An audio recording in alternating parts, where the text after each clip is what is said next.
Have you ever felt like you're surrounded by people who make decisions that seem completely illogical, who miss obvious patterns, or who refuse to see solutions that are right in front of them, and wondered if there's something fundamentally different about how your mind works compared to theirs? Carl Jung, the Swiss psychiatrist who revolutionized our understanding of human psychology, discovered something profound about why INFJ, INFP, INTJ, and INTP personality types experience this frustration so intensely, and more importantly, how to deal with it without losing your sanity. Before we dive into these life-changing insights that could transform your relationships and reduce years of psychological frustration, subscribe to the channel and leave your like. Jung's discoveries about cognitive differences and his strategies for dealing with what appears to be human stupidity could save you enormous amounts of mental energy and help you navigate the world more effectively.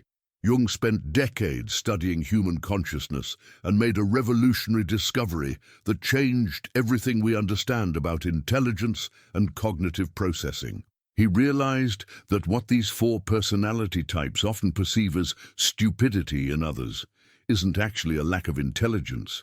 It's a fundamental difference in how different minds process information, make decisions, and understand reality. Have you ever tried to explain a concept that seems obvious to you, only to be met with blank stares or complete misunderstanding? Have you ever watched people make the same mistakes repeatedly, ignoring clear evidence about what works and what doesn't? Have you ever felt frustrated when others can't see patterns, connections, or implications that seem crystal clear to you? Have you ever wondered why people seem to prefer simple wrong answers over complex accurate ones? Jung discovered that this frustration isn't a sign that you're arrogant or that other people are actually stupid. It's a sign that you're operating with cognitive functions that process information in fundamentally different ways from the majority of the population. What you're experiencing isn't stupidity, it's cognitive incompatibility. What makes Jung's discovery so revolutionary is that he identified the specific mechanisms that create these cognitive differences and developed strategies for bridging the gap between different types of minds. He realized that when you understand why other people think the way they do, you can communicate with them more effectively and reduce your own frustration dramatically. Think about the situations that frustrate you most. Are they related to people missing obvious patterns, making decisions based on incomplete information, refusing to consider long-term consequences, accepting surface-level explanations without digging deeper, prioritizing social harmony over truth, following traditions without questioning their logic? Now think about how you typically respond to these situations. Do you try to explain your perspective in more detail? Do you get frustrated when people don't immediately understand? Do you withdraw from conversations when others seem unwilling to think deeply? Do you find yourself feeling intellectually isolated or misunderstood? Jung discovered that these responses, while natural, often make the problem worse rather than better. When you approach cognitive differences as if they're intelligence deficits, you create resistance and defensiveness in others, which makes them even less likely to understand your perspective. The first key to dealing with what appears to be human stupidity is understanding what Jung called cognitive function hierarchy. Different personality types have different cognitive functions as their primary way of processing information, and these functions create completely different approaches to understanding reality. If you're an INFJ, your primary cognitive function is introverted intuition, which allows you to see patterns, connections, and future possibilities that aren't immediately obvious. When you interact with people whose primary function is extroverted sensing, they're focused on immediate, concrete, sensory information rather than abstract patterns and future implications. This creates what Jung called cognitive blindness. Each type literally cannot see what the other type sees most clearly. The sensing type isn't stupid for missing the patterns you see. They're operating with a cognitive function that doesn't prioritize pattern recognition. Similarly, you might miss practical, immediate details that are obvious to them. Jung realized that when you understand this cognitive blindness, you can adjust your communication style to work with other people's cognitive functions rather than against them. Instead of trying to make a sensing type see abstract patterns, you can translate your insights into concrete, practical terms that their cognitive function can process. If you're an INFP, your primary cognitive function is introverted feeling, which allows you to understand values, authenticity, and emotional truth with extraordinary depth. When you interact with people whose primary function is extroverted thinking, they're focused on logical efficiency and objective analysis rather than values and emotional authenticity.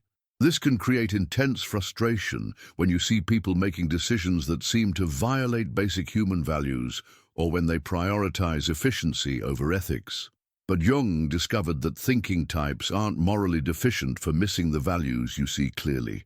They're operating with a cognitive function that prioritizes logical analysis over value assessment. The key is learning to translate your value-based insights into logical, analytical terms that thinking types can understand and appreciate. Instead of appealing to their emotions or values, you can show them how ethical decisions often lead to better logical outcomes in the long run. If you're an INTJ, your primary cognitive function is introverted intuition combined with extroverted thinking, which allows you to see long-term patterns and develop strategic solutions with remarkable clarity. When you interact with people whose primary functions prioritize immediate concerns or social harmony, they often can't see the strategic implications you see so clearly. This can create enormous frustration when you watch people make short-sighted decisions, or when they resist strategic changes that would obviously improve outcomes. But Jung discovered that other types aren't strategically deficient. They're operating with cognitive functions that prioritize different types of information. The key is learning to break down your strategic insights into smaller, more immediate steps that other cognitive functions can understand and implement. Instead of presenting complex long-term strategies, you can focus on the immediate benefits of the first few steps. If you're an INTP, your primary cognitive function is introverted thinking, which allows you to analyze complex systems and understand underlying logical principles with extraordinary depth. When you interact with people whose primary functions prioritize social harmony or practical action, they often can't follow your analytical reasoning or see why logical consistency matters. This can create intense frustration when you see people accepting contradictory beliefs or when they make decisions based on social pressure rather than logical analysis. But Jung discovered that other types aren't logically deficient. They're operating with cognitive functions that prioritize different types of information. The key is learning to translate your analytical insights into terms that other cognitive functions can appreciate. Instead of focusing on logical consistency, you can show how your analysis leads to practical benefits or social improvements. The second key to dealing with apparent human stupidity is understanding what Jung called cognitive development stages. He discovered that people operate at different levels of development within their cognitive functions, and what appears to be stupidity is often just underdeveloped cognitive abilities. Jung realized that everyone has the potential to develop all cognitive functions, but most people only develop their primary functions to a high level. This means that when you're interacting with someone using their underdeveloped functions, they will appear less capable than they actually are. For example, a highly developed sensing type might seem stupid when asked to think about abstract possibilities, not because they lack intelligence, but because their intuitive function is underdeveloped. Similarly, a highly developed thinking type might seem stupid when asked to consider emotional and values-based factors, not because they're heartless, but because their feeling function is underdeveloped. Understanding this can dramatically reduce your frustration because you realize that people aren't permanently limited. They're just operating in areas where they haven't developed competence yet. This shifts your approach from trying to force them to use underdeveloped functions to helping them apply their developed functions to new situations. The third key is what Jung called cognitive translation. This is the ability to take insights from your developed cognitive functions and translate them into terms that other people's developed functions can understand and appreciate. If you're trying to communicate with a sensing type, you translate abstract concepts into concrete examples and practical applications. If you're communicating with a feeling type, you translate logical arguments into terms that show how they align with important values. If you're communicating with a thinking type, you translate emotional insights into logical frameworks and analytical structures. Jung discovered that cognitive translation isn't about dumbing down your ideas. It's about presenting them in ways that different cognitive functions can process effectively. When you master cognitive translation, you can communicate complex insights to anyone, regardless of their cognitive preferences. The fourth key is understanding what Jung called cognitive patience. He realized that different cognitive functions process information at different speeds and in different ways. What seems like slowness or stupidity is often just a different processing style. Intuitive types process information quickly by seeing patterns and making connections, but they might miss important details. Sensing types process information more slowly, but more thoroughly, catching details that intuitive types miss. Thinking types process information analytically, which can seem slow when dealing with simple decisions. Feeling types process information through values and relationships, which can seem inefficient when dealing with purely logical problems. Jung showed that when you understand these different processing styles, you can adjust your expectations and give people the time and space they need to process information in their natural way. This often reveals that what you thought was stupidity was actually a different but equally valid approach to understanding. The fifth key is what Jung called cognitive humility. He discovered that each cognitive function has blind spots and limitations, and what you perceive as stupidity in others might actually be areas where their cognitive functions are stronger than yours. For example, if you're an intuitive type who's frustrated by someone's focus on practical details, you might be missing the fact that their attention to details prevents mistakes that your pattern-focused thinking would miss.